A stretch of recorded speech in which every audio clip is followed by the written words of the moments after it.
감사합니다. 우리 서로 인사합시다. 건강함으로 행복한 성도가 되세요. 지난 주간에는 폭설이 내려서 우리나라에 117년 만에 한 40cm 내지 47cm의 눈이 내렸다고 합니다. 특히 수원하고 평택하고 용인하고 안성 지역이 가장 많이 내리고 그 다음에는 성남 지역도 빼놓을 수 없을 정도로 상당히 많이 내렸다고 합니다. 모두가 건강한 얼굴을 보니까 감사드리고 모두가 제가 전화를 드려봤더니 대부분이 아무런 일이 없었고 우리 권사님은 차가 안 나와서 야타까지 걸어가셨답니다. 그리고 대단한 일이지. 여러분 직장 생활이라는 것은 사실 만만치 않습니다. 때로는 힘들고 어렵고 정말로 참아낼 수 있는 버티는 것이 우리의 직장 생활이지요. 그런 삶 속에 우리가 살아갈 때 세상 속에 우리 믿음의 성도들, 특히 제자된 우리 성도들의 삶이 무엇인가를 보여주는 것을 오늘 본문의 말씀에서 나누겠습니다. 본문은 아까 말씀드린 것처럼 어떻게 우리 성도들이 살아갈까입니다. 18절부터 20절을 보면서 한번 우리 교독하겠습니다. 세상이 너희를 미워하면 너희보다 먼저 나를 미워한 줄을 알라. 너희가 세상에 속하였으면 세상이 자기 것을 사랑하는 것이나 너희는 세상에 속한 자가 아니요 도리어 내가 너희를 세상에서 택하였기 때문에 세상이 너희를 미워하느니라. 20절 제가 봅니다. 내가 너희에게 종이 주인보다 더 크지 못한다는 말을 기억하라. 사람들이 나를 박해하였은즉 너희도 박해할 것이요 내 말을 지켰은즉 너희 말도 지킬 것이라. 여기 18절 보면서 세상이 너희를 미워한다는 거예요. 세상이 왜 우리를 미워할까? 세상과 우리는 우리 성도들과는 상리적으로 원리와 체제, 질서 등이 안 맞아요. 그러므로 자연스럽게 갈등을 하게 됩니다. 성경은 이렇게 말합니다. 세상이 미워하는 것이 이상한 일이 아니라고 오히려 정상이라고. 요한일서 3장 13절 보겠습니다. 형제들아 세상이 너희를 미워해도 이상히 여기지 말라. 세상이 너희를 미워해도 이상스럽게 여기지 말라는 거예요. 우리는 형제를 사랑함으로 사망에서 옮겨 생명으로 들어간 줄 알거니와 사랑하지 아니하는 자는 세상 사람들이죠. 사망에 머물러 있느니라 그랬죠. 너희가 세상 우리를 사랑하지 않고 미워하는 것은 사망에 머물러 있다는 거지요. 그러므로 우리는 중요한 것은 어떤 상황일지라도 세상이 나를 미워한다고 해서 같이 미워할 것인가, 같이 욕하고 같이 저주하고 증오할 것인가? 그게 아니죠. 오히려 우리는 우리 권사님 기도한 것처럼 세상을 미워하더라도 세상을 오히려 사랑함으로 위해서 유정자들을 위해서 기도할 필요가 있는 거지요. 하나님의 세상을 이처럼 사랑하사 한 것처럼 오히려 사랑의 대상이지 미움의 대상은 아니에요. 그렇다고 해서 세상이 우리를 사랑할까요? 아니에요. 오히려 더 미워하고 증오하고 질투하는 거예요. 성경에 보면 다니엘 이야기가 있고 다니엘의 그 세 친구 이야기가 있습니다. 다니엘의 세 친구들은 정말로 그 당시 그래도 고위직이지요. 포로로 끌려갔지만 방백이니까 오늘날로 말하면 도지사로 임명을 받게 됩니다. 그런데 한 가지 좀 바벨론 제국 때죠. 느부갓네살 왕 때 왕의 금신상을 크게 두루 평지에 세웁니다. 무려 키가 27m, 60규빗이면 약 45cm 내지 50cm니까 약 27m고 넓이는 2.7m 정도의 금으로 만든 신상을 세워서 이게 느보살 왕의 신상을 만들어서 모두가 절하고 나팔소리를 비롯해서 각종 악기들, 오케스트라 같은 악기들을 울려치면 모든 사람들은, 모든 백성들은 그 신상을 향해서 절하야 돼요. 그런데 다니엘과 그의 세 친구는 절하지 않습니다. 누구냐면 사드락, 메삭, 아벤노고. 만약에 절하지 않는 자는 전보다 뜨거운 용광로불에, 풀무불에 7배나 뜨겁게 한 곳에 집어넣기를 하겠다는 왕의 명령이 떨어졌는데도 절하지 않는 거예요. 그런 자연스럽게 세상이 미워하는 거지. 그래서 왕이 하도 똑똑한 이들이기 때문에 그들을 살리고자 해서 지금이라도 늦지 않았으니까 맹렬히 타는 풀무불에 들어가려면 준비했다가 이제 나팔소리 불러지고 각종 악기들이 부러질 때에 절하라. 그러면 살려주겠다. 근데 그들은 그조차도 거절하는 거예요. 왕이여, 우리가 섬기는 하나님이 계시다면 우리를 맹렬히 타는 풀무불에 가서 능히 건져내시겠고 왕의 손에서 건져내시다. 그렇게 하지 아니할지라도 왕이 우리가 왕의 신들을 섬기지 아니하고 왕이 세우신 금신상에 절하지도 아니할 줄 아옵소서. 거절이 풀무불에 들어갔는데 어떻게 됐을까요? 하나님이 살아계신 것을 보여줍니다. 머리털 하나 상하지 않고 그스름되지 않고 옷이 하나도 탐내나지 않는 하나님이 특별한 보호를 하시는 거예요.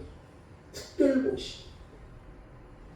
사랑하는 성도 여러분, 세상이 우리를 미워하지만 하나님은 우리를 어마어마하게 사랑하는 줄 믿으시기 바랍니다.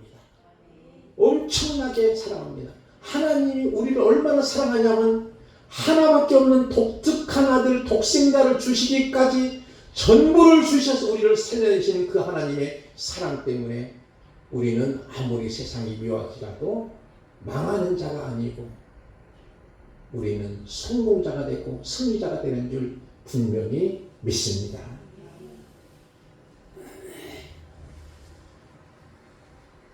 요한복음 3장 6절과 7절, 8절 말씀 보겠습니다. 우리 김명식 원사님께서 한번 읽어주실까요? 육으로 난 것은 육이요 영으로 난 것은 영이니 내가 네게 거듭나야 하겠다 하는 말을 놀랍게 여기지 말라. 바람이 인으로 불매 네가 그 소리는 들어도 어디서 와서 여기로 가는지 알지 못하느니 성령으로 난 사람도 다 들어간다. 아멘. 육으로 난 것은 육이라 했잖아요. 영으로 난 것은 영이니 내가 거듭나야 하겠다고 하는 말은 니고데모에게 주신 말씀인데 육과 영은 완전한 차이가 있는 거예요. 그래서 세상이 우리를 미워하는 것은 그들은 육으로 난 것이고 영으로 나지 못했기 때문이지요. 그러나 성령으로 난 사람은 영으로 난 사람이지요. 육은 육으로 난 것은 육이고 영으로 난 것은 영이기 때문에 우리가 그리스도와 하나가 되는 순간 출처가 다르기 때문에 위에서 남자의 힘으로 생리적으로 세상의 땅에서 남자와는 맞지를 않는 거예요. 쉽게 말하면 코드가 맞지 않는 거예요. 영으로 나는 것은 신기한 거예요. 우리의 이성과 치성으로 감당이 안 되는 초월성입니다. 어떤 청년이 예수님을 믿게 됐을 때 간증을 들어보니까 청년 때니까 여자한테 치이고 친구한테 또 직장 생활에서 친구라니까 상사가 또 꾸중을 하게 되고 속이 상하니까 퇴근길에 거나하게 술을 먹고 퇴근하는 거예요. 걸어가다 보니까 교회당에 붉은 십자가를 보게 돼요. 야, 그래서 생각하기를 한번 교회 나가볼까? 그런데 교회를 가게 되는 거예요. 술집에. 그런데 그 후로 그가 새롭게 변화되는 거예요. 왜냐하면 이것은 우리의 이성과 지성으로 감당이 안 되는 초월성이거든요.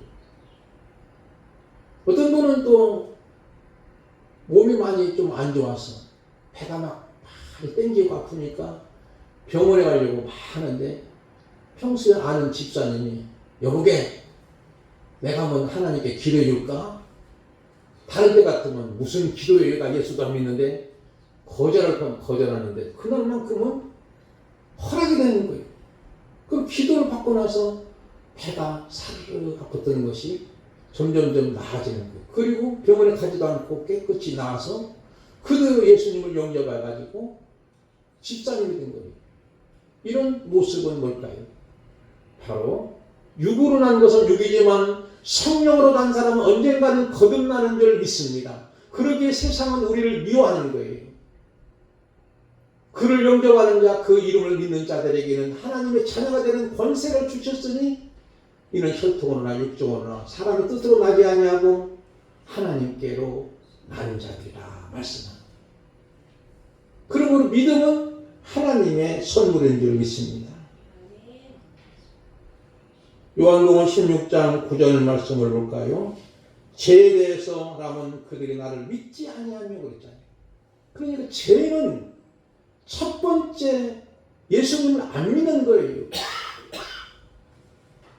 죄란 말 한문을 보니까 여러분이 인쇄물에 보니까 넉사자에다가 안위자를 씁니다. 네 가지가 아닌 것. 불신, 믿지 않는 거예요. 불법, 법을 어기는 거예요. 그 다음에 불의, 의를 행하지 않는 거예요. 그 다음에 불행, 옳은 것을 알고도 행치 않는 거예요. 지나가는 사람이 넘어져가지고 크게 다쳤는데도 난 몰라라 지나가면 되겠어요? 안 되잖아요.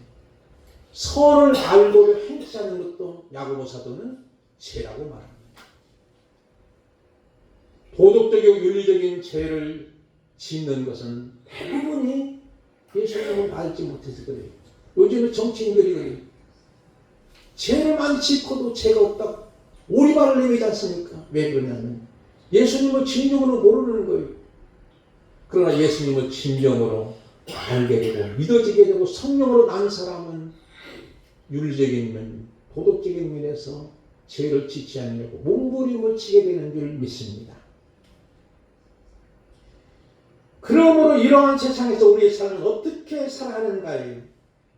26절과 27절 말씀을 보겠습니다. 조금 길지만 우리 김학봉 권사님 먼저 읽어주시기 바랍니다. 성경 보시고 마지막 부분에 내가 아버지께로부터 너에게 구해사라 곧 아버지께로부터 오시는 진리를 세상이 오실 때에 그가 나를 증언하실 것이요 27절까지 시작. 너희도 처음부터 나와 함께 있으므로 증언하느니라. 아멘. 이 세상에서 우리의 삶은 어떻게 살아가는 것을 본문에서 확실하게 명징스럽게 말씀하는 거예요. 보혜사 성님이 나를 통해서 예수 그리스도를 증언하도록 우리가 일상생활에 어떻게 살아가는가를 보여줍니다. 바로 성령의 역사이요. 26절 봅시다. 너희에게 보낼 보혜사 그 아버지께로부터 나오시는 진리의 성령이 오실 때 그가 나를 증언하지만은 너희도 처음부터 나와 함께 있었으므로 증언하라. 예수 그리스도를 증언하라는 거지.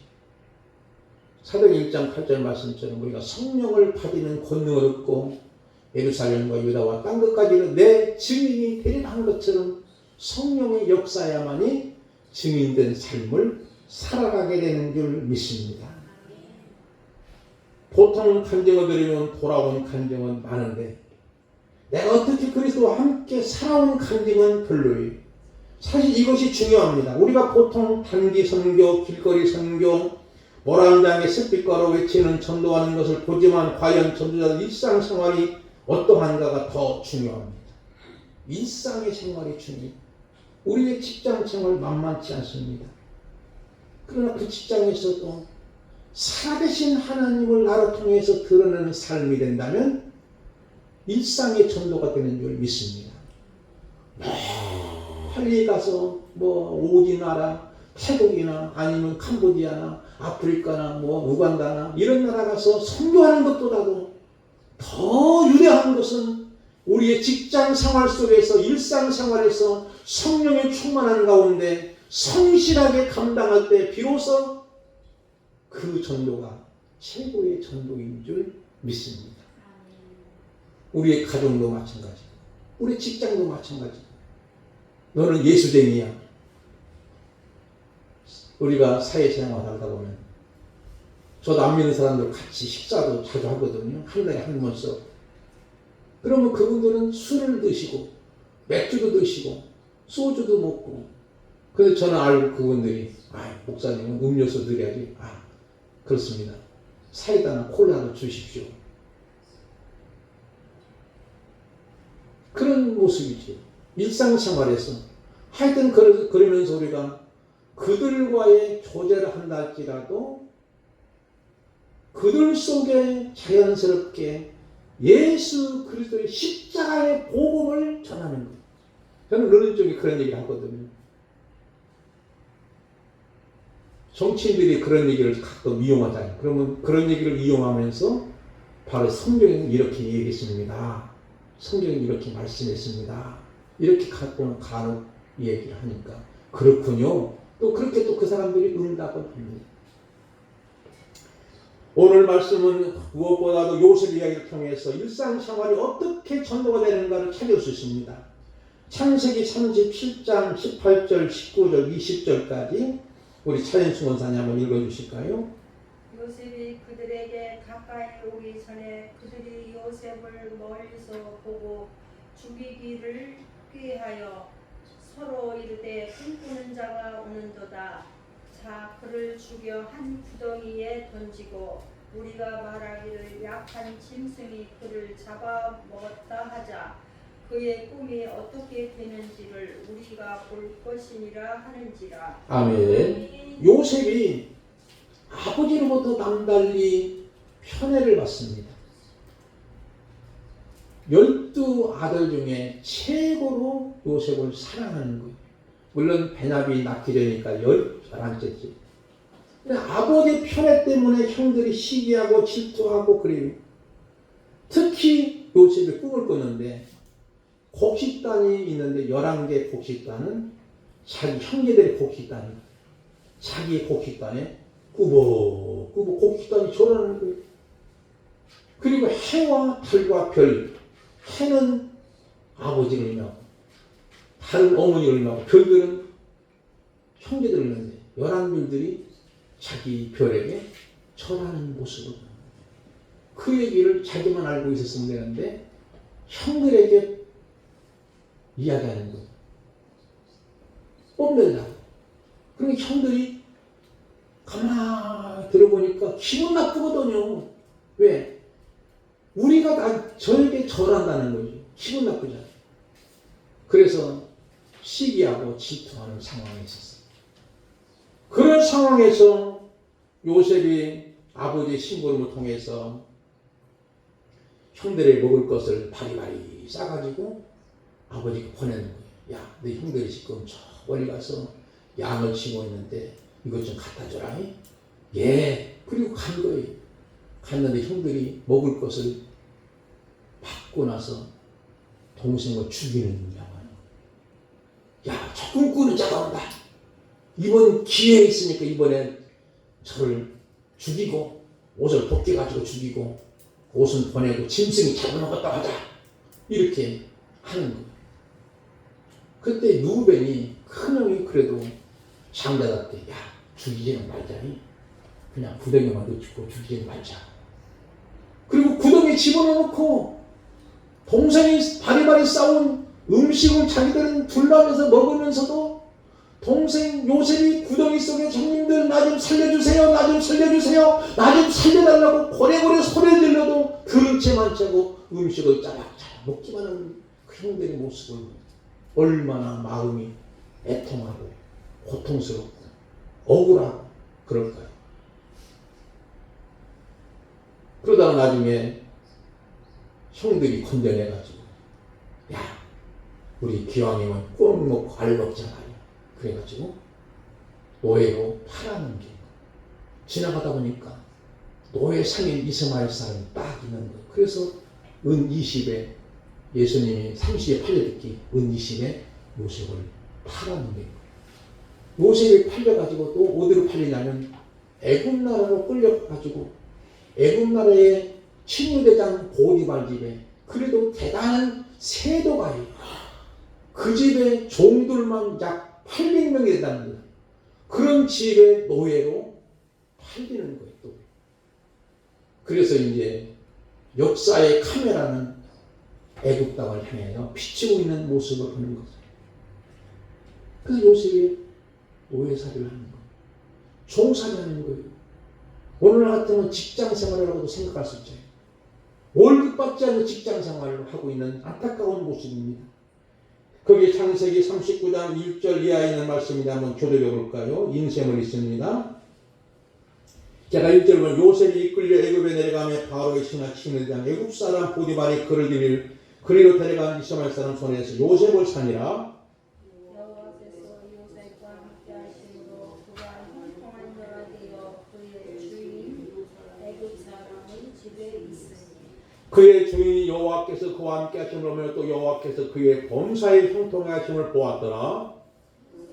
그의 주인에게 은혜를 입어 섬기매 그가 요셉을 가족총으로 삼고 자기의 소유를 다 그의 손에 위탁하니 그가 요셉에게 자기의 집과 그의 모든 소유물을 주관하게 할 때부터 여호와께서 요셉을 위하여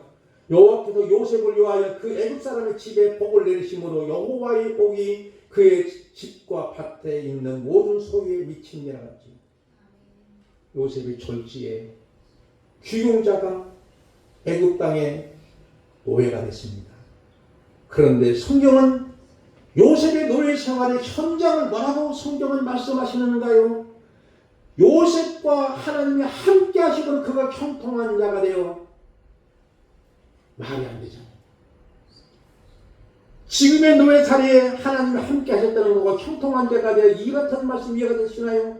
말도 안 되는 상황이지만 만약에 하나님께서 함께 하셨다면 노예 자리가 아니라 노예들을 부리는 유치에서 형통한 자, 모든 것이 닫힌 곳이었고 통하는 자가 되어야 되는데 요셉에는 정말로 억울하게 팔려가지고 종으로서의 신세,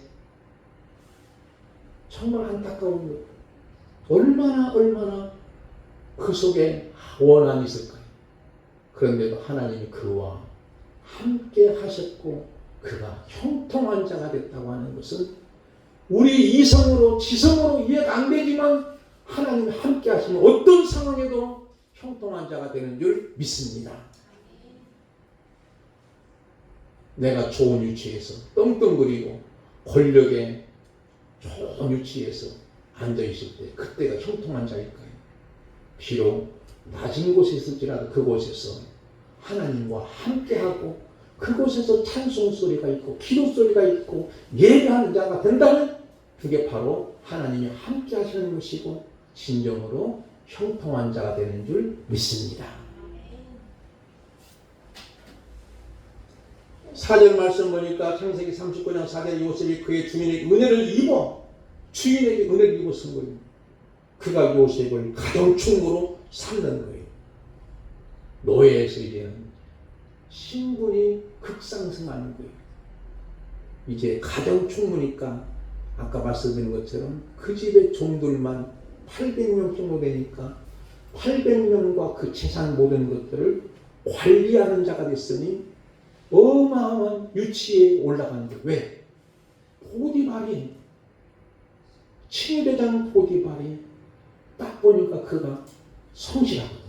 야, 저 사람 같으면 됐어. 눈에 띄는 거예요. 그래서 보디발은 하나님을 믿지도 않았지만 하나님이 함께하는 것을 보았다는 거예요. 그리고 나서 요셉을 가정총무로 삼고 난 후에 하나님이 요셉을 위하여 그 집에 복을 내렸다는 거예요. 여러분을 위하여 여러분의 직장이 복을 받기를 주님의 이름으로 축복을 드립니다. 나 때문에 우리의 직장 생활이 잘 되고 성공하고 형통하고 복을 받는 역사가 있기를 바랍니다. 바로 요셉 때문에 보디발의 집이 더 복을 받는 거예요. 받은 복도 많지만 더 복을 받는 그런 모습. 누구를 위하여? 요셉을 위하여 복을 주시는 그런 모습을 봅니다. 그것은 단순히 성실성입니다. 신실한 거예요. 진실한 거예요. 하나님이 함께 하신 거예요. 그러나 또 문제가 발생합니다. 창세기 39장 7절부터 23절까지는 요셉의 흑역사가 일어나요. 보디발의 아내 아줌마가 무시무시하게 유혹을 합니다. 날마다 유혹합니다. 하루 이틀 정도는 이길 수 있지만 30대 초반인 혈기왕성한 상황이 도저히 감당할 수 없는 시험이, 이 같은 시험을 이기는 것은 맞서서 이길 수는 없는 거예요. 요셉이 피하는 거지. 피하다가 그만 겉옷을 놓쳐버립니다. 겉옷을 놓치고 겉옷이 증거물이 되어서 누명을 쓰는 거예요. 보디발의 아내가, 이 아줌마가, 저 사람이 시부리노 애가 나를 컵탈하고 있습니다. 안 됩니다. 저 사람 당장 죽이십시오. 자기 남편이 가니까 남편이 당장 죽이진 않은 거예요. 감옥에 제다가 가정 종로가 참 이제는 맛을 들였는데 갑작스럽게 누명을 쓰여가지고 이제는 감옥에 들어가는 안타까운 모습입니다. 감옥에 가면 그 당시에는 죽는 건 마찬가지죠. 그런데 이상한 것은 보디발이 죽이지를 않습니다. 왜? 자기 아내가 허물이는 걸 알기 때문일 거예요. 성경 기자는 없지만 분명한 것은 너무나도 자기 아내 보디발에는 허물이 있고 실수도 많고 바람기가 있는 것을 알기 때문에 저 여자가 요구한 것이지 요셉이라는 것은 아니야.